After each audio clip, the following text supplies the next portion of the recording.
রাত্রি কি খাবে, ভাতের চাউল ছিল না, সকালে কি খাবে, চাউল ছিল না। আমি তো নিজেই খালি তরকারি পর্যন্ত খায় জীবন যাপন অর্জন করেছি রে ভাই। আমার দেখা কথা, আমার নিজে খাওয়ার কথা, কারণ ভাত পাইনি, চাউল ছিল না। এটা দরদের ভাই। মা রাত্রিবেলায় রান্না করে খাবার দিয়ে তারপর আল্লাহ আল্লাহ বলছে। আল্লাহ সকালবেলা সন্তানদের পাতে খেয়ে দেব, মুখে খেয়ে দেব, এই চিন্তা টেনশনে সবসময়ের জন্য আল্লাহ আল্লাহ বলে। ভাইজান, বান্দাদের আমার আল্লাহ যত শান্তি দিবে তত আল্লাহ থেকে আমরা দূরে থাকি। জোরে কোন ঠিক কিনা? এখন আমাদের শরীর ভালো, আমরা আল্লাহর নাম বলি না। এখনই যদি একটা রোগ দিয়া আপনাকে বিছানার মধ্যে ফেলায়, দেখবেন কতবার আল্লাহ আল্লাহ বলবেন। আল্লাহ আমাদের বাঁচাও, আল্লাহ জীবনে আমি অন্যায় করবো না। মুসলমান ভাই, ভালো থাকতে আল্লাহর নাম বলো। আল্লাহ কয়, বান্দারে তোমাদের জবান থেকে যখন আমি আল্লাহর ডাক, আমি আল্লাহ তোমাদের কথাগুলো শুনতে থাকি। আল্লাহ আল্লাহ বলে যখন তোমরা আমাকে ডাকো, আমি রব্বুল আলামিন এত খুশি হই, তামাম দুনিয়ার মধ্যে যতটুকু ফাঁকা আছে খুশি হইয়া নেকি দিয়ে তোমার আমলনামায় আমি আল্লাহ ভরপূর্ণ করে দেই। এটা যুবক ভাই, যদি সময় থাকতে আল্লাহ আল্লাহ নামগুলো আপনারা জবান খুলে আওয়াজ দিবেন। যতবার কোরআনের আয়াত পড়া হবে ততবার আল্লাহু আকবার আওয়াজ দিয়ে বলবেন। একটু জবান খুলে বলা যাবে কি আল্লাহু আকবার? আল্লাহ কয়, বান্দা আমার বন্ধু তোমাদের কাছে পাঠাইলাম অন্যায় বাতিল করার জন্য। যদি মানো ভালো, আর যদি না মানো তারা তাদের নিজেদের কপাল নিজেরা অবশ্যই ধ্বংস করে দিল। তারা নিজেদের ক্ষতি নিজেরাই করলো, ধরা পড়বে কবর আখিরাতের ময়দানে। ভাইজান, বুঝবেন না আখিরাতের ময়দানে যেই দিন আমার আল্লাহ আমাদের বিচারের কার্যক্রম শুরু করবে, দরদের ভাই, সেদিন আমরা বুঝবো আমাদের নেকির কত প্রয়োজন, কত আমাদের নেকির দরকার। ভাইজান, আপন বাবা মা দাদা দাদি যতই আমরা দুনিয়ার মধ্যে আমাদের আপনজন থাক, ওই আখিরাতের ময়দানে কোনো ভাই কোনো ভাইকে চিনবে না, মা বেটাকে চিনবে না, বেটা মাকে চিনবে না। আপনারা জবান খুলে বলেন তো, এটা প্রমাণিত দুনিয়ার মধ্যে। এখন বর্তমান মা ছেলেকে চিনতে চায় না, মা ছেলেকে জব করে অন্যর হাতে পালা চলে যায়। জোরে কন্য ঠিক কিনা? মুসলমান ভাইরা, কত মা সন্তানকে হত্যা করলো, কত মা কত বাবা সন্তানকে হত্যা করলো, এবং বাবাও সন্তানকে হত্যা করলো, সন্তান বাবাও হত্যা করলো। তাহলে এখন যদি দুনিয়ার মধ্যে কেউ কারোর জন্য না হয়, আখিরাতের ময়দানে কেউ কারোর জন্য হবে না। একটু খেয়াল করে সবাই আপনারা আমিন বললেন, তাতে তো মনে হয় সভাপতির প্রতি আপনারা খুশি না? হ্যাঁ, মানুষের কালচারটা অন্তরটা হয়েছে এরকম যে একে অপরের ভালো আমরা চাই না। বর্তমান যে পরিস্থিতি আমাদের মাঝে, এই জন্য হাদিসটা বলেছে আদ-দীনুন নাসিহা, মঙ্গল কামনার নামটা হলো দিন। রসুল বলছে যতদিন পর্যন্ত একে অপরের মঙ্গল কামনা না হবে, ভালোবাসার সৃষ্টি না হবে, এতদিন পর্যন্ত মানুষ মানুষের দ্বারা শান্তি পাওয়ার কোনো উপায় খুঁজে পাবে না। আজকে বাংলাদেশে যেখানে সেখানে দেখতেছেন আপনি, যত অশান্তি হওয়ার কারণ একটাই, সেটা হলো একে অপরের ভালোবাসা নাই। চিল্লাকন ঠিক কিনা ভাই? এই জন্য আমি সভাপতি সাহেবের জন্য দোয়া করেছি। আপনাদের কাছে একটু আমিন শব্দ বলার একটু বলেছি যে একটু আমিন বলেন। যে সাইজের আপনারা আমিন বললেন, তাতে মনে হয় যে সভাপতি সাহেব আগামীকাল মরিয়া গেলে ভালো হয়।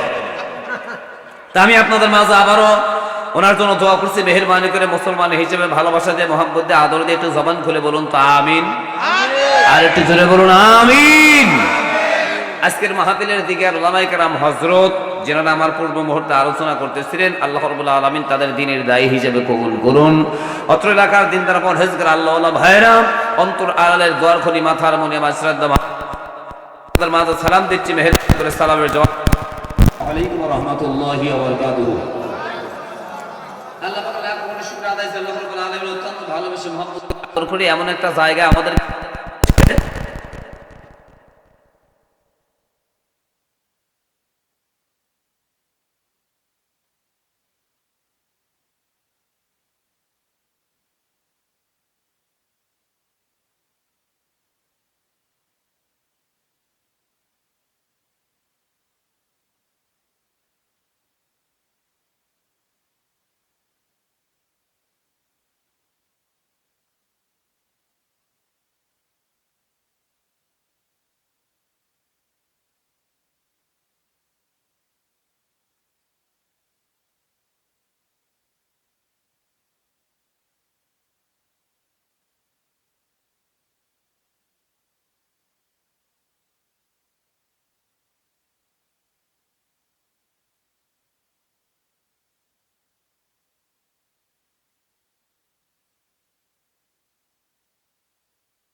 এবং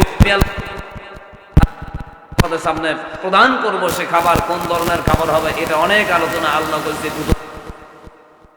জান্নাত সামনে হাজির করব এই জান্নাতি ফলগুলো তোমরা অবশ্যই খাওয়ার জন্য বসবা তো অভিমান করে যদি খাইতে একটু দেরি করে দেখবেন বেশি আদর বেশি মোহাম্মত বা বেশি যদি আবেগ হয় বেশি যদি আমাদের অবশ্যই আবেগ থাকে বা আমরা অভিমান করি দেখবেন লক্ষ্য করে তাদের খাবারটা খাইতে একটু দেরি হয়ে যায় আলাদা ভাব থাকে তাদের মধ্যে ছোট ছোট বাচ্চাগুলো দেখবেন মা বাবার বেশি আদর পায় পায় না আমরা তো আগে ভাত পাই নাই এখন বর্তমান ছেলেদের পিছে মা ভাত প্লেটে অথবা যে কোনো ইয়াতে হোক নিয়ে ঘোরাঘুরি করে পিছনে আর ডাক দেয় আব্বু রে আব্বু আব্বু দাঁড়াও আব্বু দাঁড়ায় না মানে খাবে না এদিক ওদিক দৌড় মারে মা খালি পিছে পিছে ঘোরে আর বলে সোনা হাতটা ময়না দাঁড়াও হঠাৎ করে যদি এই ছেলেটা দাঁড়ায় এক নোলা মুখে নেওয়ার পরে আবার এদিক ওদিক হাঁটাহাঁটি করে সন্তান জানে যত অভিমান করব যত আমি অভিমান করব তত মা আমাকে আদর করে ডাকতে থাকবে সুবহানাল্লাহ জোরে কোন অভিমান করার অর্থই হলো মার আদর পাওয়ার জন্য আল্লাহ বলে বান্দা আখিরাতের ময়দানে তোমরা আমার বান্দা করো নাই দুনিয়াতে কোনো ধান্দা আজকে তোমাদের জন্য জান্নাতে খাবার বান্দা তোমরা যদি অভিমান করে খাইতে একটু দেরি করো না খাইতে চাও সেদিনও আমি আল্লাহ একটা মহব্বতের ভালোবাসার ডাক দিয়ে তোমাদের আদর করে ডাকতে থাকবো আর বলতে থাকবো কুলু ওয়াশরাবু হানিয়াম বিমা আসলাফতুম ফিল আইয়ামিল খালিয়া আল্লাহ বলবে বান্দা আদর করে ডাকবে বান্দা খাও যার প্রতি আশায় তোমরা দুনিয়াতে করেছিলে আওয়াজ থাকলে চিল্লা কোন মারহাবা আর একটু জোরে কন্যা মারা হওয়া তাহলে আমি আপনাদের মাঝে বোঝাতে পেরেছি কি জানি না যতটুকু আপনারা বুঝতে পেরেছেন আমি আপনাদের মাঝে অবশ্যই জানাতে চাই যতক্ষণ পর্যন্ত আপনি আমার বাসায় না যাবেন ততক্ষণ পর্যন্ত আপনি আমার মেহমান হতে পারবেন না আমিও আপনার বাসায় না যাওয়া পর্যন্ত মেহমান হতে পারবো না তাই যদি হয় আজকে কোরআনের মাহফিলে এখনো পর্যন্ত তারা আসেন নাই আল্লাহর ডাকে তারা সাড়া দেন নাই নবীর ডাকে তারা সাড়া দেন নাই আল্লাহর কসম তারা আল্লাহর মেহমান হতে পারে নাই আল্লাহর মেহমান না হতে পারলে আখিরাতের ময়দানে আল্লাহ আমাদের এই ডাকটা দিবে না ভালোবাসার ডাক দিবে না জান্নাতি খাবার আমাদের সামনে উপস্থিত করবে না আমি আপনাদের মাঝে দৃষ্টি আকর্ষণ করে বলছি যে আল্লাহ আমাদের রিজিক দাতা আল্লাহ ইচ্ছা করলে এই মুহূর্তে আমাদের অবশ্যই আজরাইল পাঠা দিয়ে আমাদের জান কবজ করে নিয়ে পৃথিবীর মধ্য থেকে চির বিদায় করে মাটির কবরে নিতে পারে ওই আল্লাহর ভালোবাসায় এখনো আমরা বেঁচে আছি আমার আপনাদের কাছে বিবেকের কাছে প্রশ্ন সেই আল্লাহর জীবন নিয়ে কোন জায়গায় ঘোরাঘুরি করো তোমার মতো বেলজ্জা মুসলমান বাংলার জমিনে আর হয় না এখনো পর্যন্ত যারা কোরআনের মাহফিলে আসে নাই কোরআন হাদিস জানা নাই এরা হলো ইবলিসের দুলাভাই শয়তানের দুলাভাই চিল্লা বলুন ঠিক কিনা বাবা একটু আওয়াজ দেখুন জনগণ ঠিক কিনা দুঃখ তো আর জায়গা নাই আজকে আল্লাহর দেওয়া জীবন নিয়ে এখনো আমরা মাহফিলে আসলাম না আল্লাহর ডাকে সাড়া দিলাম না আল্লাহর মেহমান হতে পারলাম না মেহেরবানি করে আমি অনুরোধ করবো এখনো পর্যন্ত রাস্তাঘাটে দোকানপাটে যারা দাঁড়িয়ে আছেন বা বসে আছেন অনুরোধ করবো অস্থির আপনারা কোরআনের মাহফিলে এসে হাজির হন স্বল্প টাইম কিছু আলোচনা করা হবে ইনশাআল্লাহ আচ্ছা ভাই আমি যদি আপনাদের মাঝে কিছু আলোচনা রাখতে চাই তাহলে আপনারা শোনার জন্য একমত আছেন যখন একমত আছেন তো ইনশাআল্লাহ আমি একটু দেখতে চাই কারা কারা রাজি নাই হাত তুলে দেখান হুজুর একটা কোরআন শরীফ নিয়ে আল্লাহ আমি কিন্তু বলেছি কারা কারা রাজি নাই আপনারা কিন্তু প্রায় লোকই হাত তুলেছেন বাঙালি যার যে বলে আয় রে তার পিছে যাই রে বোঝা সোজা নাই রে যার কারণে কপালে আমাদের দুঃখ কতক্ষণ না কেন যার কারণে আমাদের কপালে এত দুঃখ আমি বলছি কারা কারা রাজি নাই প্রায় লোকে হাত তুলেছেন যাই হোক আপনারা অবশ্যই ওলামায়ে কেরামকে ভালোবাসেন ওলামায়ে কেরাম কি বলছে না বলছে এদিকে লক্ষ্য না করে তাদের কথায় সমর্থন দেওয়া লাগবে ভালোবাসা দেওয়া লাগবে এই কারণে আপনারা হাত তুলেছেন আমি দোয়া করি আল্লাহ রাব্বুল আলামিন যে আপনাদের সকলকে কবুল আর মঞ্জুর করেন সকল বলেন আমিন একটা কোরআন শরীফ নিয়ে আসেন তাহলে আজকে এই মুহূর্তে আমরা আল্লাহর বান্দা আল্লাহর নামে একটা ধমনি হবে তাকবীর হবে মেহেরবানি করে তাকবীরটা আওয়াজ দিয়ে বলেন প্রত্যেকটা মাহফিলের শুরুতে এগুলো বলি কারণ আল্লাহর নাম যখন আমরা বলবো ইবলিস আমাদের কাছ থেকে চলে যাবে আমাদের কাছ থেকে পলায়ন করবে পৃথিবীর কোনো কিতাব কোরআনে পাবেন না যে লাঠি দিয়া দাও রাম দাও হাদা কোনটা কুরাইল বটে নিয়ে ইবলিসকে হটানো যাবে কোনোদিন পাওয়া যাবে না ইবলিসকে হটানোর মন্ত্রই হলো একটা সেটা হলো আল্লাহু আকবার সুবহানাল্লাহ জোরে বলেন আল্লাহু আকবার যখন মুসলমান জাতি বলে ইবলিস তখন তাদের কাছ থেকে দৌড়াতে থেকে পালাতে থাকে পলানোর জায়গা খুঁজে না পাইলে এমন একটা জীবের কাছে মানে আশ্রয় নেওয়ার জন্য যায় সেটা হলো কুকুর বাস্তবতা প্রমাণ করবেন আগামীকাল ফজরের আজানে যখন চতুর্দিকে আজান দেওয়া হয় ইবলিস আর দৌড়া পালা জায়গা খুঁজে না পাইয়া কুকুরের আশ্রয় নেয় তখন দেখবেন কুকুরের জবান খোলা থাকে না সব কুকুর আওয়াজ দেয় ঠিক কিনা আজান শুনলেই কুকুর আওয়াজ দেয় বুঝতে হবে ওর কাছে শয়তানের কাছে আশ্রয় নেওয়ার জন্য এজন্য ভাই সেই তাকবীরটা আমাদের বাংলাদেশের মধ্যে চলবে শুধু তাই না পৃথিবীতে যতদিন পর্যন্ত আমরা বেঁচে থাকবো আল্লাহু আকবার ধ্বনি থাকবে আল্লাহ বলে যতদিন পর্যন্ত ধ্বনি থাকবে এতদিন পর্যন্ত আমি আল্লাহ কিয়ামত ঘটাবো না মারহাবা খান তাহলে তাকবীরটার দাম আছে না ভাই একটু জবান খুলে মেহেরবানি করে একটু জবান খুলে আওয়াজ দিয়ে আমার সাথে একমত হয়ে আপনারা তাকবীর বলতে পারবেন তো ইনশাআল্লাহ। আমার চাপা সিরাজগঞ্জ জেলার চাপা, আমি আব্দুল মুমিন কাউসারের এক চাপা, আর আপনারা হলেন এই টাঙ্গাইল জেলার শত চাপা। প্রমাণ হবে কোন জেলার চাপার ধার বেশি ইনশাআল্লাহ। আমি সব জায়গায় বলি, প্রমাণিত হবে। একটু জোরে সোরে আওয়াজ দিয়ে তাকবীর বলতে থাকেন, দেখি কার চাপার কত ধার। তাকবীর। এখনো বলে নাই আল্লাহর রাস্তায় যারা আল্লাহর নামে ফাঁকি দেয় এদের মতো বাটপার হয় না, মসজিদে যারা নামাজ চুরি করে এদের মতো চোরও হয় না। আপনারা বলেন তো চাপা খোলার মালিক কে? বন্ধ করার মালিক? কত চাপা দুনিয়াতে বন্ধ হয়ে গেল, বড় বাবা চাপা যার দাপটে থাকা যায় না, অথচ খালি পড়িয়ে গেছে মাটির, পড়িয়ে যাই আর বড় বড় চোখ করে চা থাকে, আর নাই খালু নাই, চাচা নাই, কি হলো? চাপা শেষ। এর মানেই বোঝা গেল এই চাপার মালিক হলো আমার আল্লাহ। যখন তখন আপনাকে বন্ধ করতে পারে। আপনারা বলুন তো সেই চাপা দেখে আল্লাহ নামে ফাঁকি দেওয়া যাবে ভাই? এটা দয়া করে আরেকটা তাকবীর হবে। অনেকে বলেন নাই একসাথে এক জায়গায়, আল্লাহ তুমি দেখো কারা কারা বলে নাই, বিচার তোমার হাতে দেওয়া থাকলো। তাকবীর। আল কোরআনের আলো, আল হাদিসের আলো। গুড, ধন্যবাদ আল্লাহ রাব্বুল আলামিন যেন আপনাদের সকলকে কবুল আর মঞ্জুর করে, সকল বলুন আমিন।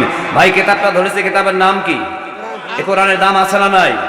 এমন একটা প্রেম, এমন একটা প্রেমের কিতাব, আল্লাহ কয় এই কিতাবের দিকে যারা তাকায় আমার প্রেমিক হয়ে যায়। সুবহানাল্লাহ। কল বাংলাদেশে প্রেমিক প্রেমিকা আছে না ভাই?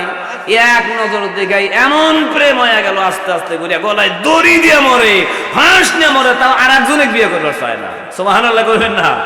তাহলে মানুষের যদি এক নজর দেখার পর আপনার এতটুকু প্রেম হয়, আপনারা জবান করে বলুন তো মানুষের চেয়ে কোরআনের জাদু কম না বেশি? কম না বেশি?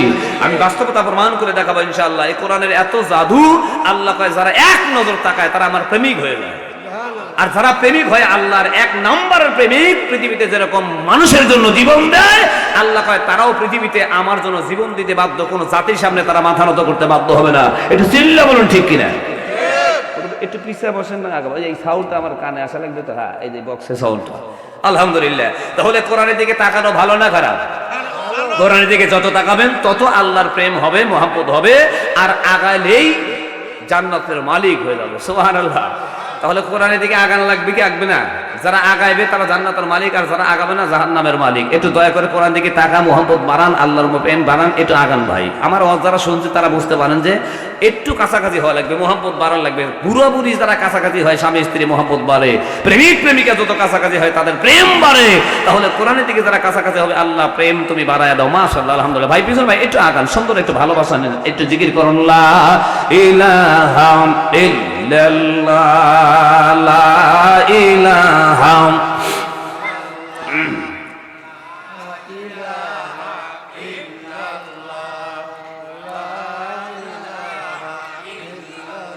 বাবারে কলেমার দিল। হ্যাঁ, কেউ কয় লা ইলাহা ইল্লাল্লাহ, কারো জবান দিয়ে কলেমা হয় না।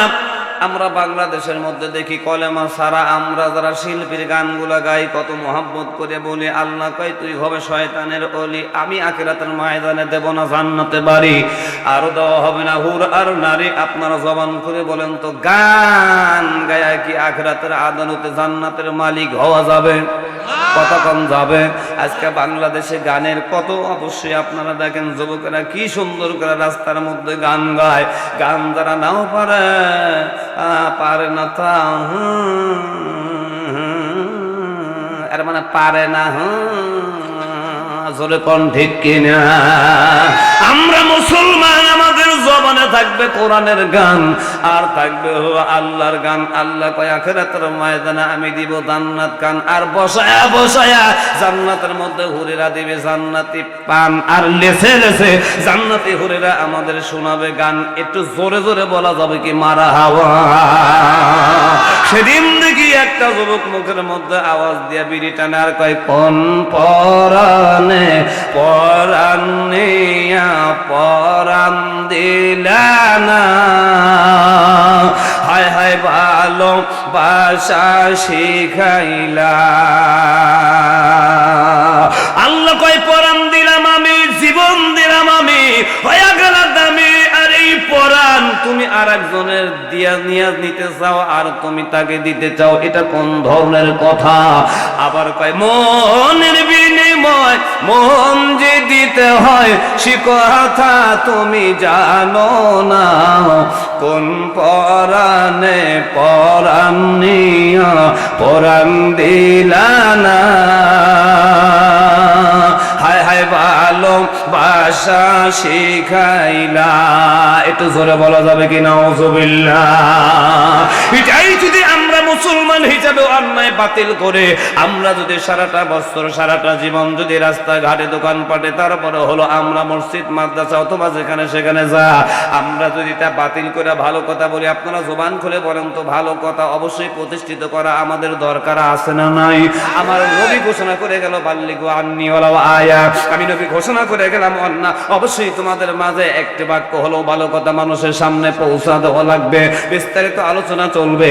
আপনারা হয়তো মনে করবেন হুজুর ওয়াজের মধ্যে এগুলা কেন বলা হয়? আমি ঘোষণা করে গেলাম কোরআন থেকে, আমার আল্লাহ জানায় ওমা আতাকুম রাসূলু ফাকুযুহু ওয়া মা নাহাকুম আনহু ফান্তাহু। আল্লাহ কয় রাসূল দুনিয়ার মধ্যে এসে যেটা ভালো কথা তোমাদের মাঝে বলে গেছে সেটা তোমরা মানো, আর যেটা নিষেধ করেছে তোমরা সেটা বাতিল করো। আপনারা জবান খুলে বলেন তো দুনিয়ার মধ্যে 63 বছর পর্যন্ত আমার নবী অন্যায় বাতিল করার চেষ্টা করেছে কি করে নাই? আল্লাহ কয় বান্দা আমার নবী তোমাদের কাছে পাঠিয়ে দিলাম অন্যায় বাতিল করার জন্য। যদি তোমরা নবীর কথা মানো তোমাদের কপাল ভালো, আর যারা মানবে না তোমাদের কপাল খারাপ হয়ে যাবে।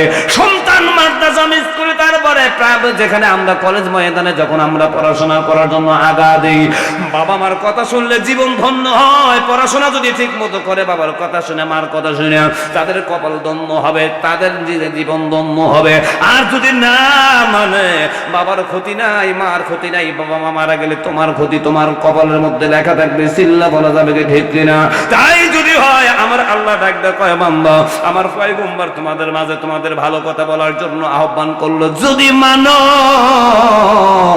ভালো, আর যদি না মানো তোমাদের আমার নবীর কোনো ক্ষতি হবে না, তোমার নিজেদের ক্ষতি নিজেই করবা।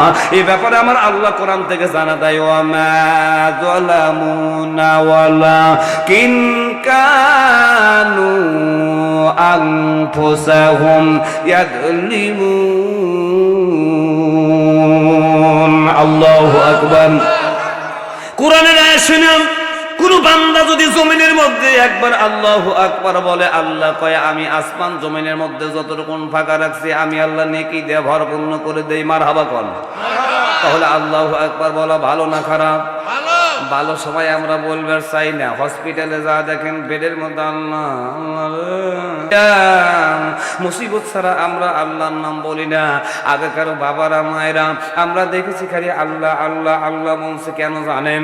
রাত্রি কি খাবে ভাতের চাউল ছিল না, সকালে কি খাবে চাউল ছিল না। আমি তো নিজেই খালি তরকারি পর্যন্ত খায় জীবনযাপন অর্জন করেছি রে ভাই। আমার দেখা কথা আমার নিজে খাওয়ার কথা, কারণ ভাত পাইনি চাউল ছিল না। এটা দরদের ভাই মা রাত্রিবেলায় রান্না করে খাবার দিয়ে তারপর আল্লাহ আল্লাহ বলছে। আল্লাহ সকালবেলা সন্তানদের পাতে খেয়ে দেব মুখে খেয়ে দেব, এই চিন্তা টেনশনে সবসময়ের জন্য আল্লাহ আল্লাহ বলে। ভাইজান বাংলাদেশে বাংলাদেশ আমার আল্লাহ যত শান্তি দিবে তত আল্লাহ থেকে আমরা দূরে থাকি। জোরে কোন ঠিক কিনা? এখন আমাদের শরীর ভালো আমরা আল্লাহর নাম বলি না। এখনই যদি একটা রোগ দিয়া আপনাকে বিছানার মধ্যে ফেলায় দেখবেন কতবার আল্লাহ আল্লাহ বলবেন। আল্লাহ আমাদের বাঁচাও, আল্লাহ জীবনে আমি অন্যায় করবো না। মুসলমান ভাই ভালো থাকতে আল্লাহর নাম বলো। আল্লাহ কয় বান্দারে তোমাদের জবান থেকে যখন আমি আল্লাহর ডাক, আমি আল্লাহ তোমার কামা তোমাদের কথাগুলো শুনতে থাকি। আল্লাহ আল্লাহ বলে যখন তোমরা আমাকে ডাকো আমি রব্বুল আলামিন এত খুশি হই, তামাম দুনিয়ার মধ্যে যতটুকু ফাঁকা আছে খুশি হইয়া নেকি দিয়ে তোমার আমলনামায় আমি আল্লাহ ভরপূর্ণ করে দেই। এটা যুবক ভাই যদি সময় থাকতে আল্লাহ আল্লাহ নামগুলো আপনারা জবান খুলে আওয়াজ দিবেন।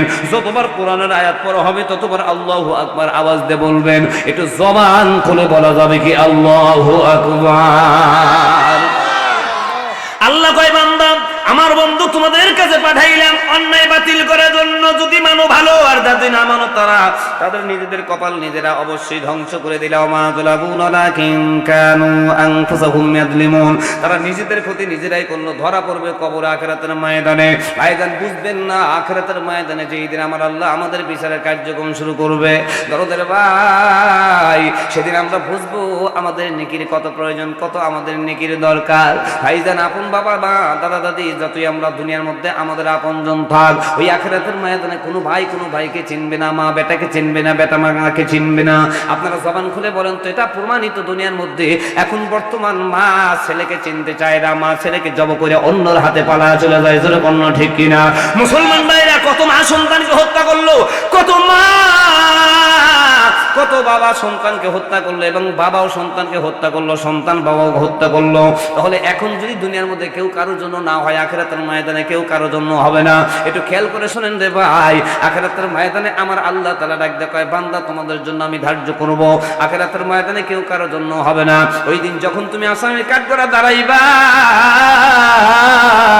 আমি আল্লাহ ঘোষণা করবো, খুদুহু ফাকুল্লু ধর ওকে, কারণ আমার বান্দা আমাকে মানে নাই, চিনে নাই, আমাকে ধরে নাই, আমার নবীকে মানে নাই, আমার পয়গম্বর আমার বান্দাদের কাছে ঘোরাঘুরি করছে, ভালো কথার জন্য আহ্বান করছে, আমার বান্দা পয়গম্বরের কথা মানে নাই, অতএব আজকে তাকে আসামি করা হলো। খুদুহু ফাকুল্লু, ফেরেশতাকে বলবে ধর ওকে, ধরে ফেলা। আপনারা জবান খুলে বলেন তো, যে আল্লাহ আমাদের বানাইলো, ফেরেশতা বানাইলো, আল্লাহর হুকুম ফেরেশতারা পালন করবে কি করবে না?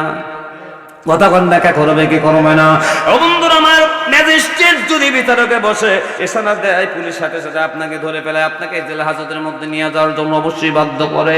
দরদের ভাই, একটা ম্যাজিস্ট্রেটের এশারায় যদি আপনাকে হাত করা পড়ায় যদি জেল হাজতের মধ্যে নিয়ে যাওয়া হয়, আমার আল্লাহ যখন বলবে ধর ওকে, ফেরেশতারা ধরে ফেলবে। অবশ্যই আল্লাহ ডাক দেয়, ফেরেশতারা শোনো, দুনিয়ার মধ্যে পুলিশ দেখেন ধরার পর কিন্তু হাত করা পড়ায় বেরি লাগায় আপনাকে জেল হাজতের মধ্যে নিয়ে যায়। আল্লাহ পাক ফেরেশতা আখিরাতের ময়দানে ধরবা তা ধরবা, খালি হাতে ধরে নিয়ে যাওয়া যাবে না, তাকে বেরি লাগা দাও, তাকে সম্মান দেখানো যাবে না, সে হলো আসামি, জাহান্নামের আসামি। অতএব আজকে আখিরাতের ময়দানে এমন একটা বেরি লাগাও, কি দিয়ে বেরি লাগাবে সেটাও কোরআনের মধ্যে আমার আল্লাহ রাব্বুল আলামিন ঘোষণা করেছে, সুম্মা ফি সিলসিলাতিন দারউহা সাবউনা বিসরা'আন ফাসলুকু। আল্লাহু আকবার।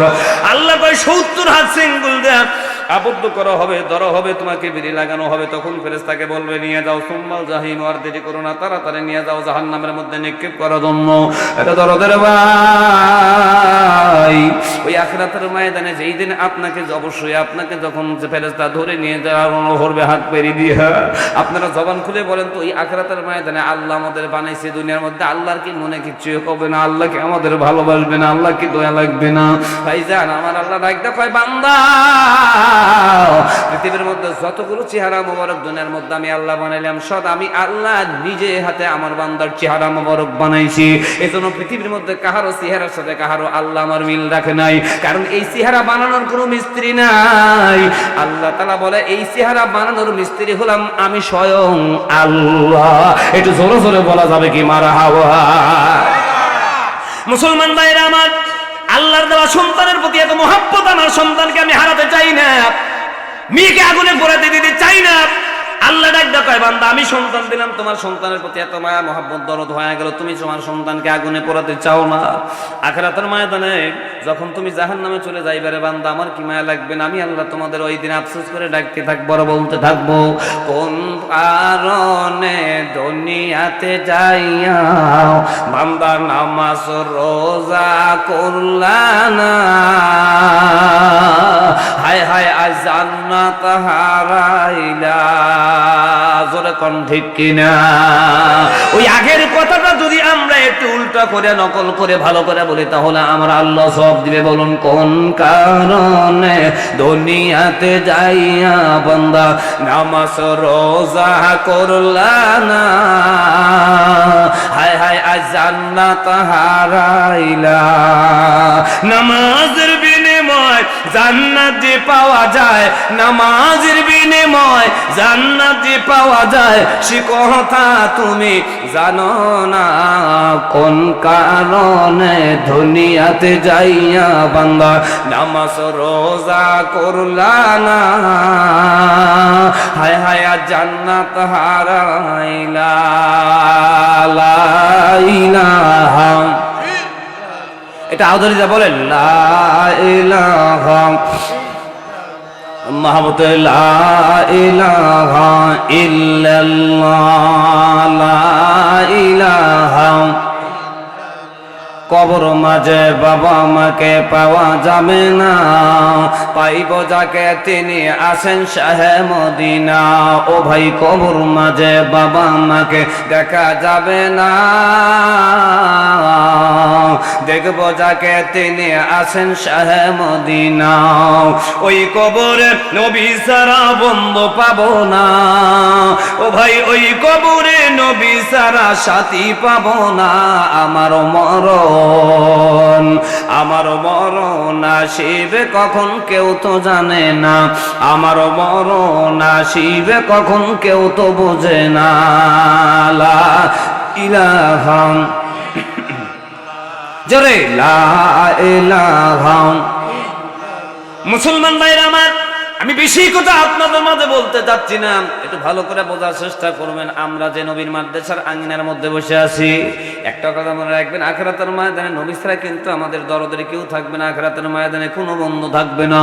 আপনারা জবান খুলে বলেন তো, যার কারণে দুনিয়ার মধ্যে আমার আল্লাহ প্রেরণ করলো, আবার যার কারণে আখিরাতের ময়দানে আমার আল্লাহ জান্নাত দিবে। এখনদের বাইত গ্রামের ভাইরা, আপনারা আওয়াজ দিয়ে বলেন, সেই নবীর মহব্বত আর ভালোবাসা আমাদের অন্তরে সৃষ্টি করতে হবে কি হবে না? সেই নবীর মহব্বত ভালোবাসা আমাদের অবশ্যই করা লাগবে। আজকে আমি আপনাদের পায়ে হাত দিয়ে গেলাম ভাই, আজকে মাদ্রাসা বানাইছেন, আমার আল্লাহ কত খুশি হয়েছে জানেন আপনারা? আল্লাহর নবীর ঘর আপনারা বানাইলেন। এক জাতীয় মানুষ আমরা বলি মাদ্রাসা বানায় মানুষ, আল্লাহর নাম কেন হয়? এক জাতীয় মানুষ বলে মসজিদ বানায় আল্লাহ বান্দা, আল্লাহর নাম কেন হয়? আপনারা জবান খুলে বলুন তো, আমার আল্লাহ আমাদের বানাতে বলছে কি বলে নাই? এই কথাগুলো তো বোঝাতে চাই, একটু সময় দিয়ে ধৈর্য ধারণ করে আপনারা ওয়াজগুলো শুনতে থাকবেন ইনশাআল্লাহ। তবে আমি আপনাদের মধ্যে জানাই, এই যে এই গ্রামে মাদ্রাসা তৈরি করছেন, আল্লাহর কসম করে বললাম, আল্লাহ কয় জান্নাতের মালিক আমার বান্দাদের বানা দেব। কেউ যদি মসজিদ বানায়, আমি আল্লাহ তাদের জান্নাত সংস্কার করব। এবার আপনারা বলেন তো ভাই, আমরা মসজিদ বানালে আমার আল্লাহ আমাদের জান্নাত দিবে, মাদ্রাসা বানালে আমার আল্লাহ জান্নাত দিবে। এখন আপনার কাছে প্রশ্ন, আমার একই মানুষ জগতের মধ্যে বিভিন্ন জাতি আছে, ইহুদি খ্রিস্টান নাসারা বৌদ্ধ সারাল মুসি পৃথিবীর আছে না নাই? কথা বলেন না, আছে না নাই? এখন যদি ভারতের মোদিক দিয়েই বুঝাইলাম, আমি মোদি যদি এই আপনাদের আকন্দ বাড়িতে 14 কোটি টাকা দেওয়া যদি আপনাদের একটা মসজিদ বানাতে বলে, 14 কোটি টাকা দেওয়া যদি একটা মাদ্রাসা বানাতে বলে, আমি আপনাদের কাছে প্রশ্ন রাখি, বলেন তো ওই মোদির আমল নামায় কি একটা নেকি আমার আল্লাহ তাআলা দিবে?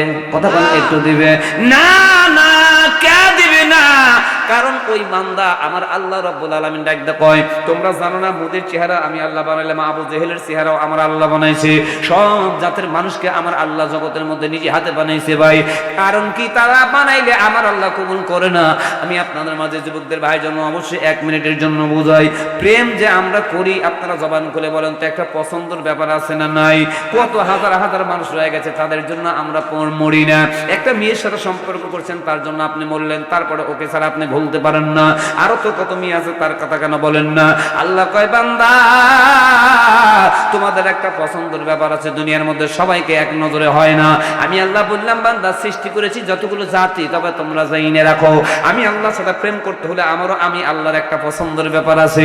আমি যার তার সাথে প্রেম করি না, যার তার আমলে আমি আল্লাহ নেক দেই না। একটু চিল্লা বলা যাবে কি ঠিক কিনা? মুসলমান ভাই আমার, মোদির আমলে নাকি হয় না? মোদির মুখের মধ্যে তো দাড়ি, পাঞ্জাবি গায়ে,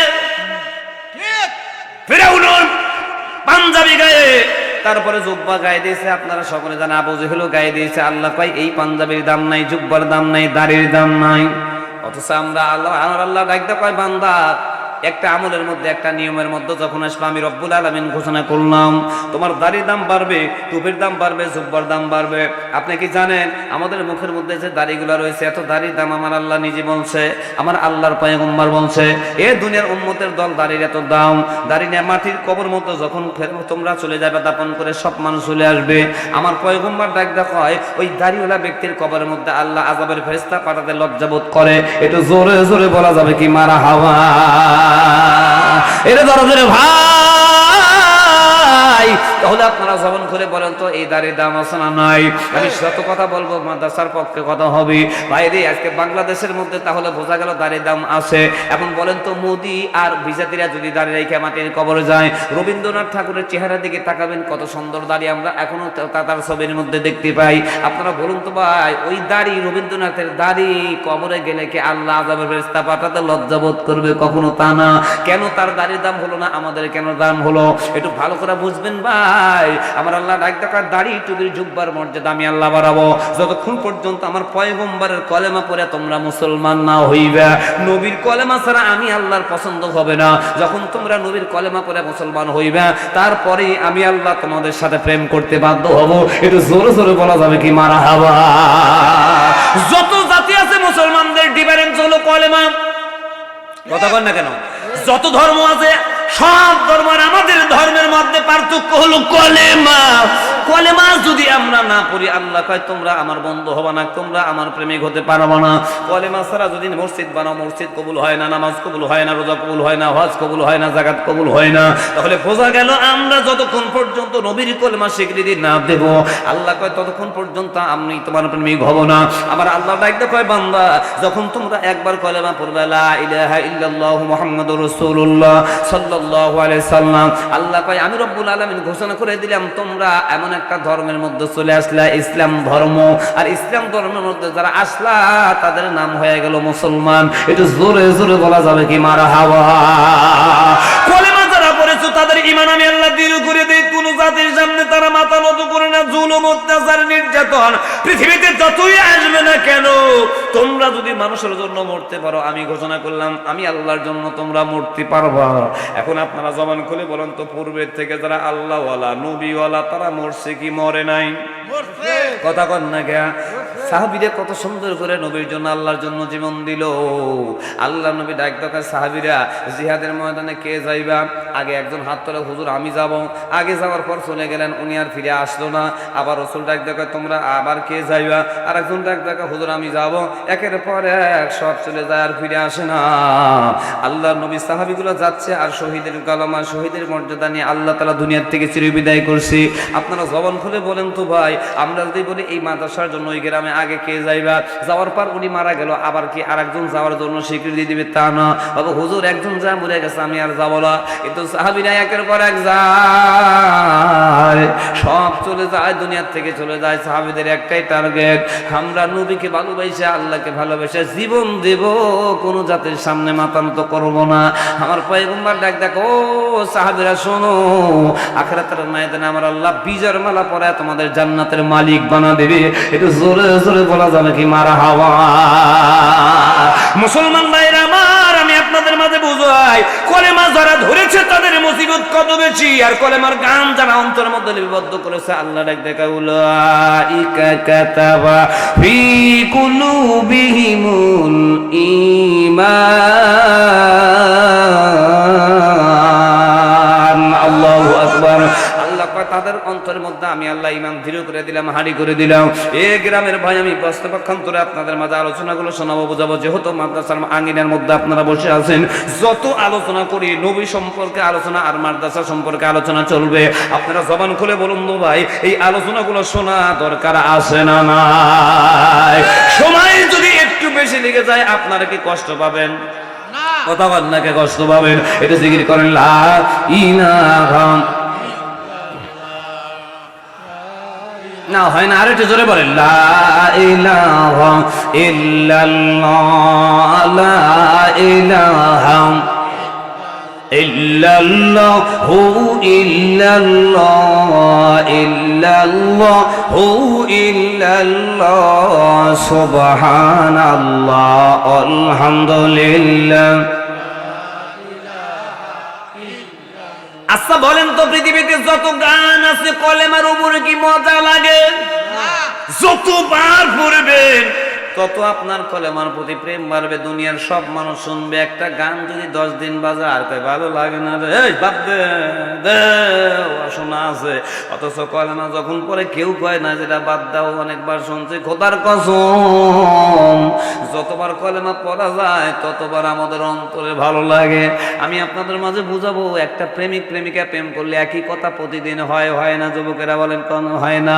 একই কথা বারবার হয়, একই কথা বারবার হয়, নতুন কথা কিন্তু কিন্তু খুঁজে পাওয়া যায় না।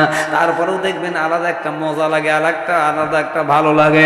একই কথা বারবার বললে যদি আপনার প্রেমিকের সাথে ভালো লাগে, আল্লাহ কয় আমার সাথে যারা প্রেম করলো, নবীর সাথে যারা প্রেম করলো, একই কলেমা বারবার পড়বে, তাদের ভালো লাগবে, মহব্বত বাড়বে। সিল্লা কন্যা ঠিক কিনা? ভাইজান ছোট্ট একটা ঘটনা আমি আপনাদের মাঝে বোঝাই। আল্লাহ নবী তালকিন দিচ্ছেন কলেমা লা ইলাহা ইল্লাল্লাহু মুহাম্মাদুর রাসূলুল্লাহ, লা ইলাহা ইল্লাল্লাহ। এই সুন্দর জিকির করছেন, এই সুন্দর কালকিন দিয়েছেন। আপনারা জবান খুলে বলেন তো, নবীর আওয়াজের কলেমা সুন্দর লাগছে কি লাগে নাই? এখন কিছু কিছু মানুষ কোরআন তিলাওয়াত করে পাগল হয়ে যায়, কিছু কিছু মানুষ কলেমা টান দিলেই অন্তরের মধ্যে আমাদের ভালোবাসা জাগ্রত হয়, সারাদিন রাত 24 ঘন্টা শুনলেও ভালো লাগে। আমরা মানুষের কণ্ঠে যদি এত জাদু হয়, আখিরি জামানার পয়গম্বরের কণ্ঠের মধ্যে অবশ্যই জাদু ছিল। জোরে কোন ছিল কি ছিল না? আমার নবী মজমার মধ্যে লা ইলাহা ইল্লাল্লাহ, লা ইলাহা ইল্লাল্লাহ বলে। ইতিমধ্যে দুইজন ইহুদির সন্তান রাস্তার মধ্যে দিয়ে রওনা হয়, কানের মধ্যে আওয়াজ গেছে, কি সুন্দর একটা গান বাজে। ওই সন্তানগুলো মনে করে এটা হলো গান, এরা কলেমা বোঝে না। দুইটা সন্তান ওই মজমার মধ্যে বসে গেছে, আল্লাহর নবীর মজমার মধ্যে। একটু জোরে জোরে বলা যাবে কি মারহাবা? মুসলমান ভাইরা আমার, দুইটা সন্তান মজমার মধ্যে যখন বসে যায়, নবী শুধু কলেমা পড়ে লা ইলাহা ইল্লাল্লাহ, লা ইলাহা ইল্লাল্লাহ। মজমা শেষ হয়ে গেছে, দুইটা ভাই রওনা করে। একজন আরেকজনকে ডাক দেয়, কয় ভাই এই গানটা তোরে ভালো, এত সুন্দর গান তো জীবনে শুনি নাই, এ তোমার হব কন? যে গানগুলো ভালো লাগে এই গানগুলো কিন্তু আমরা মুখস্থ করে আসি। শিল্পী নার্গিস, মমতাজ, আইয়ুব বাচ্চু যত আছে এগুলা গান গায়। আমরা একটা গান যদি ভালো লাগে আমরা মুখস্থ করি, বাড়িতে এসে গাই, এটা ধরি কই আর এটা ছাড়বো না। ছোটবেলায় একটা গান মুখস্থ করেছেন মুরব্বীরা, এটা ছাড়েন নাই, এখনো দুয়া গান আছে। যেরকম আছে না নাই? মুসলমান ভাইরা আমার, এতদিন আল্লাহর নবীর কলেমা শুনে নাই।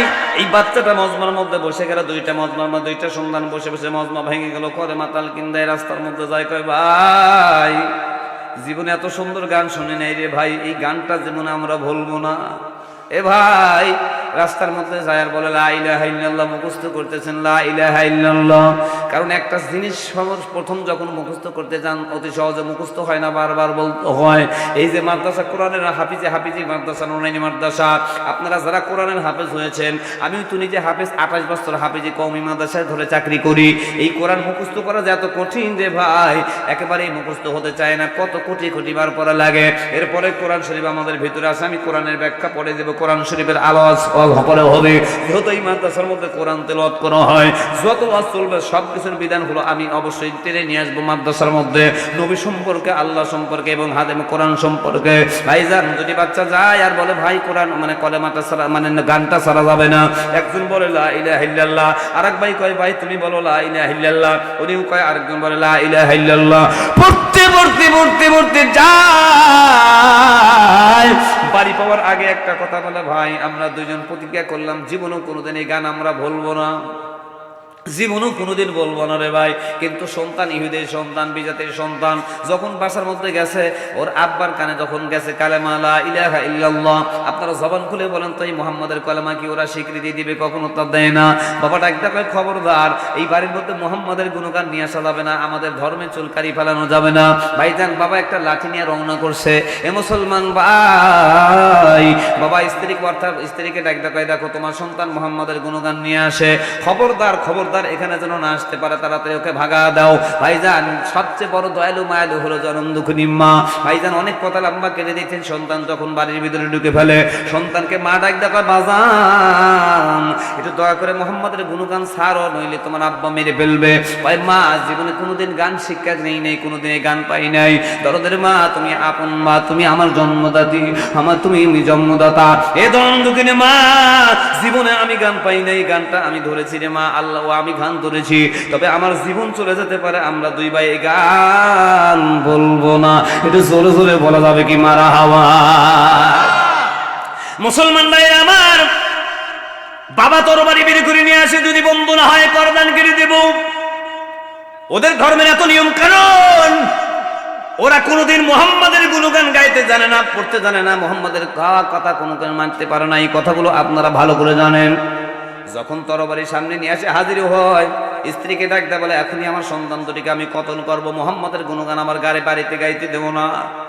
দরদের ভাই সন্তানের মা পাগল হয়ে যায়, সন্তানের মা তো মারতে চায় না।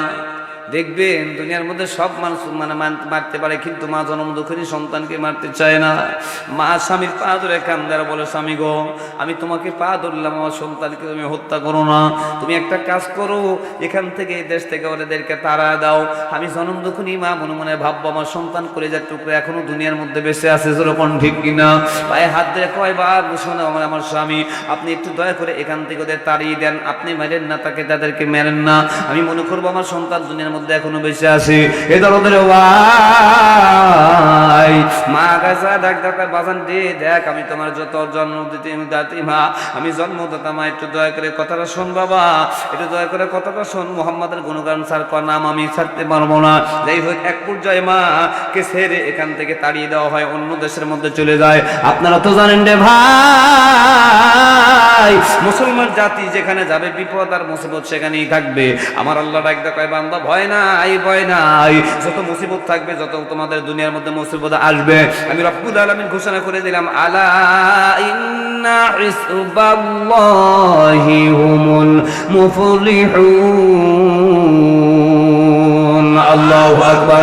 আমি আল্লাহ বলে দিলাম, বিজয়ের মালা তোমাদের গলার মধ্যে পরাবো, সফলতা অর্জন তোমাদের আমি আল্লাহ করাবো। কারণ কোন জাতির সামনে তোমাদের দুর্বল হতে দেব না। তোমরা যদি কোন জাতির সামনে দুর্বল হও, এর মানেই হলো তোমরা মারা যাবে। এই তো আল্লাহ কয়, মারা যাওয়ার পরেও তোমাদের আমি রব্বুল আলামিন বিজয়ের মালা গলায় পরাবো। কারণ মুসলমান মরতে জানে, হাঁটতে জানে না, মুসলমান কলেমা ছাড়তে জানে না। নবীর একটা কয়, মুতের দোহাই, তোমরা যদি দুনিয়া থেকে মরেও যাও, আমি নবী ঘোষণা করে গেলাম, তোহফাতুল মুমিনিল মাউত, ইমানদারের জন্য মরণটা আমার আল্লাহ উপহার স্বরূপ রাখবে। মুসলমান ভাইয়েরা জবান খুলে বলেন তো, মরণ যদি আমার আল্লাহ উপহার স্বরূপ রাখে, তাহলে মরতে কি আমাদের ভয় আছে? কতক্ষণ ভয় আছে? কথাগুলো হয়তো ভাই আগেও আপনাদের মাঝে বলছিলাম, পরে হচ্ছে সে কথাগুলো। তাহলে দুইটা বাচ্চা কোলে, মানে বাচ্চা দুটি যাইতে এই দেশ থেকে অন্য দেশের মধ্যে যখন পা দেয়, যে দেশের মধ্যে চলে গেল সে দেশটাও হলো মুসলমানের রাষ্ট্র, নাবি জাতির রাষ্ট্র। যখনই ঢুকে পড়ছে, একজন মানুষের কানে গেছে লা ইলাহা ইল্লাল্লাহ। এবার দেশের প্রধানমন্ত্রীর কাছে গিয়ে ডাক দেয়, হুজুর, দুই পাগল আমাদের দেশের মধ্যে ঢুকছে, তাও নবীর কলেমা, আব্দুল্লাহর পর আর মুহাম্মাদের কলেমা তার জমানে। এক পর্যায়ে তাদেরকে ধরে নিয়ে ওখানে আবদ্ধ করা হয়, রাজমহলে বসাইয়া ডাকতে বলে, তোমরা কোত্থেকে আসছো, কি ব্যাপারে অনেক কথাই সেখানে হয়। বাচ্চা দুটোকে বলা হয়, তাড়াতাড়ি তুমি মুহাম্মাদের কলেমা ছাড়ো। কয়, জীবনও আমরা ছাড়বো না, মুহাম্মদ বুঝি না, কলেমাও বুঝি না, আমাদের ভিতরে অবশ্যই কলেমাটা আমরা গানটা শিখেছি, আমরা মনে করি গান। আল্লাহ কয়, বান্দা জেনে রেখো, ওই কলেমা সাধারণভাবে তারা পড়ে নাই, গান হিসেবেও যদি ধরেছে, আমি রব্বুল আলামিন উলাইকা কাতাবা ফি কুলুবিহিমুল ঈমান, তাদের মধ্যে ঈমান দৃঢ় করে দিয়েছে, হাডি করে দিয়েছে। পৃথিবীর কোন শক্তি তাদেরকে আমার কলেমার থেকে, প্রেম থেকে দূরে রাখতে পারবে না। একটু জোরে জোরে বলা যাবে কি মারহাবা? মুসলমান ভাইরা আমার, মানা তো মানি না, ওই দেশের বিচার শুরু হয়ে গেল। কি করা যায়? মুহাম্মাদের গুণগান যাদের মুখের মধ্যে, এদের ছাড় দেওয়া যাবে না। একেবারে দুইটা ডেগের মধ্যে পানি তুলে, অর্থাৎ তেল গরম করা হচ্ছে। বলা হচ্ছে, দুটি হাত পা বেঁধে, দুইটা সন্তানের হাত পা বেঁধে তেলের ভিতরে ছেড়ে দেওয়া লাগবে। ছেড়ে দাও, ওদের মারা হবে কষ্ট দিয়া, ভয় দেখানো হবে। যদি তারা অবশ্যই ছেড়ে দেয় তাহলে বাঁচবে। দুইটা ডেগের মধ্যে পানি, মানে তেল তুইলা গরম করা শুরু করছে। আপনারা বলেন তো, যখন পর্যাপ্ত পরিমাণ গরম হয়, ওর ভিতরে মানুষ দিলে, হাত দিলে, ওখানে কি আর মাংস থাকতে পারে? বাচ্চা দুটোকে বলা হয়, দেখো এত উত্তাল পানি, মানে তেল টকবক টকবক করতেছে তেলের মধ্যে, তুমি লক্ষ্য করে দেখো, এই তেলের ভিতরে তোমাদের ছেড়ে দেওয়া হবে। যদি তুমি মুহাম্মাদের কলেমা ছেড়ে দাও, তাহলে তোমাদের মারা হবে না। এই দুইটা বাচ্চা ডাক দেখো, শোনেন, যদি এই ডেগের মধ্যে না, সরাসরি আগুনের মধ্যেও আমাদের ঢেলে দিলে আমরা গান বলবো না। একটু সিল্লা বলা যাবে কি মারহাবা? সেদিনের কথা আমরা দেখি নাই, শুধু শুনি। বর্তমান তাকা দেখেন, মসজিদুল আকসার জন্য মানুষগুলো জীবন দিল, কিভাবে তারা কলেমা ছাড়লো না, আল্লাহকে ছাড়লো না। মিয়ানমারের ঘটনাগুলো আপনারা তাকা দেখেছেন কত সুন্দরভাবে, কয়েক বছর আগে। ভাইজান লক্ষ্য করেছেন, মানুষগুলোকে ধরে ধরে কি নির্যাতন, কষ্ট, জুলুম, অত্যাচার করলো। আমি বুঝাচ্ছি, আগের কথাগুলো হয়তো আমরা পেলাম ঘটনার মধ্যে, আমরা চোখে দেখি নাই। এটা বোঝানোর জন্য এখন বর্তমান পৃথিবীর মধ্যে কোন কোন রাষ্ট্রের মধ্যে আমাদের নির্যাতনের মুখে আমার আল্লাহ দেখা দেয়, প্রমাণ করে দেয়। আল্লাহ কয়, বান্দারে তো কি নির্যাতন, পূর্বে পূর্বের চেয়ে কোটি কোটি গুণ নির্যাতন কম। তাহলে বোঝেন তো আগে কত নির্যাতন মুসলমানদের উপর অর্পণ হয়েছে। আমরা শুনেছি সুমাইয়া রাদিয়াল্লাহু তাআলা আনহাকে লজ্জাস্থানের ভিতরে দিয়ে চাকু দিয়া অবশ্যই তাকে দুনিয়া থেকে চির বিদায় করা হয়েছিল। আপনারা জানেন আবু জেহেল বলেছিল সুমাইয়া খবরদার খবরদার, তোমরা তোমার এই মানে এটা তোমরা আল্লাহর নাম বলতে পারবো না, অবশ্যই বলতে পারবো না। তবে সুমাইয়া রাদিয়াল্লাহু তাআলা আনহা ডাক দেখো কখনো আল্লাহকে আমি বলবো না। এক পর্যায়ে আবু জেহেল ডাক দেখো সুমাইয়া রে, তোমার গা থেকে পোশাক খোলা হবে, অবশ্যই যুবকদের দিয়ে গা থেকে পোশাকগুলো খুলে দেওয়া হয়। সুমাইয়া রাদিয়াল্লাহু তাআলা আনহা ডাক দেখো আল্লাহর কসম জীবন চলে যেতে পারে, ইজ্জত সম্মান মান সম্মান হলো আল্লাহর হাতে, জীবন চলে যেতে পারে, আল্লাহকে ছাড়বো না। এক পর্যায়ে মুসলমান ভাইরা লজ্জাস্থানের ভিতরে দিয়ে চাকু দিয়ে ওকে বললাম যে দুনিয়া থেকে চির বিদায় করা হয়। এটা আমরা শুনেছি, জীবনে দেখি নাই, তার প্রমাণ দুনিয়ার মধ্যে আল্লাহ দেখাইলো। মিয়ানমারের মেয়েদেরকে ধরে ধরে ধরে ধরে বুকের স্তন গুলো কেটে কেটে জমিনের মধ্যে নিক্ষেপ করলো। জোরে কোন হলো কি হলো না? এই যুবক ভাইরা ফেসবুকে ইউটিউবে আপনারা দেখেছেন কি সুন্দর সুন্দর মহিলাগুলোকে ধইরা বুকের স্তন গুলো কেটে কেটে জমিনের মধ্যে ফেলে দিল। বাচ্চাদেরকে কোলে থেকে কেড়ে নিয়ে বাচ্চাদের টুকরা টুকরা করে জমিনের মধ্যে ফেলে দিল। এরা দরদরে ভাই, যখন একটা সন্তান মার কোল থেকে নিয়ে সামনে জব করে টুকরা টুকরা করে ফেলা হয়, মার জীবিত থাকে না, মার অন্তর কেমন হয় আপনারা জানেন। দরদের ভাই, মার সামনে মেয়েকে দর্শন করে দুনিয়ার থেকে বেজ্জিত করলো তারা। এটা কি লক্ষ্য করেছেন? এক এক করে মুসলমানকে ধরে অ্যাটাক করে ঘরের মধ্যে আটকায় আগুনে করে তাদেরকে মেরে ফেলা হলো। ঘরের মধ্যে তুইলা তালাবদ্ধ করে আগুন দিয়ে যারা তাদেরকে মেরে ফেলা হয়। আপনারা লক্ষ্য করেছেন কি, মনে আছে কিনা জানি না ভাই, একটা আল্লাহর বান্দিকে মারার পর ওই উলঙ্গ করেছে, ওই মিয়ানমারের মধ্যে একেবারে কাপড় বস্ত্রহীন করেছে। মারার পরেও তারা নিত্য মানে তারা বাদ দেয় নাই। ওই মহিলাকে উলঙ্গ করে গাছের সাথে লটকা বেঁধে রেখে সারা বিশ্বকে দেখায় দিল আমরা মুসলমানের উপর নির্যাতন জুলুম অত্যাচার করলাম। মুসলমান ভাই বোঝাচ্ছে কারণে ওই মিয়ানমারের মুসলমানগুলো কি কারণে এই নির্যাতন হলো, একটা কারণ, তাই সেটা হলো উলাইকা হিজবুল্লাহ, আল্লাহর সৈনিক, আল্লাহর দলের মানুষ, মুহাম্মাদের কলেমা পড়ে মুসলমান হয়েছে, যার কারণে ওদের নির্যাতন। কি ব্যাপার, এত নির্যাতন কেন? উলাইকা কাতাবা ফি কুলুবিহিমুল ঈমান, যতই নির্যাতন জুলুম কষ্ট অত্যাচার করলা ওদের ঈমান দুর্বল হলো না, হাদি করে দিল। ভাইরা আমার বোঝা গেল মিয়ানমারের মানুষগুলো কলেমার জন্য মরে গেল, জীবন চলে গেল, কিন্তু আমার আল্লাহর সাথে প্রেম বাদ দিল না, নবীর সম্পর্ক ছাড়লো না। নবী ঘোষণা করে গেল ওরা যতগুলো মানুষ মারা গেল আমার জন্য, আল্লাহর জন্য। তুফাতুল মুমিনুল মাউত, ইমানদারের জন্য মরণটা আমার আল্লাহ উপহার স্বরূপ দান করলো। কারণ মরার পর যখন দাফন করবে কবরের মধ্যে, আমার আল্লাহ তাআলার পয়গম্বর ডাক দেয়া বলে কবরের মধ্যে জান্নাতের বিছানা বিছায়া কিয়ামত পর্যন্ত আমার আল্লাহ জান্নাতের মালিক বানায় রাখবে। একটু জোরে জোরে বলা যাবে কি মারহাবা? মুসলমান ভাইরা, এই দুইটা বাচ্চা ডাকটা কয়, হ্যাঁ দুনিয়ার মানুষ শোনো, বাবা ছাড়ছি, মা ছাড়ছি, ভাই ছাড়ছি, দেশ ছেড়ে আর এক দেশে আসলাম, এ দেশের মধ্যেও কি আমাদের এই গানগুলো চলতে দেবে না? বলো না। তাহলে তোমাদের যা ইচ্ছে তাই করো। দরদের ভাই, হাত দুইটা বাইদা, পা দুইটা বাইদা, টকবক টকবক করতেছেন এই মানে তেলগুলো এর মধ্যে ফেলে দিবে। এক ভাই আর এক ভাইকে ডাক দেখায়, ভাই আর জীবন বাঁচবে না, দুনিয়ার থেকে চলে যাব। ভাই আল্লাহ যদি বাঁচায় দুনিয়ার কোনো মানুষকেও মারতে পারে, এটা আপনারা সকলে জানেন। এই যে টাকা দেখলেন লঞ্চগুলো ডুবে ডুবে মানুষগুলো দুনিয়ার থেকে চির বিদায় হয়ে গেল। কত মানুষ মারা যায়, আল্লাহ তাআলা আবার লঞ্চের মধ্যে মানুষ বাঁচা রাখে কি দেখে না? বিল্ডিং ধসে গায়ের মধ্যে মানুষগুলো মারা যায়। কিছু মানুষ দুনিয়ার মধ্যে আল্লাহ তাআলা বাঁচা রাখে, আল্লাহ পারে কি পারে না। এই দুইটা বাচ্চার হাতের মধ্যে যখন বেইদা, পা দুইটা বেইদা যখন এই তেলের মধ্যে ছেড়ে দিল, মুসলমান ভাই তেলের মধ্যে যখন পরে এক ভাই আর এক ভাইকে বলো ভাই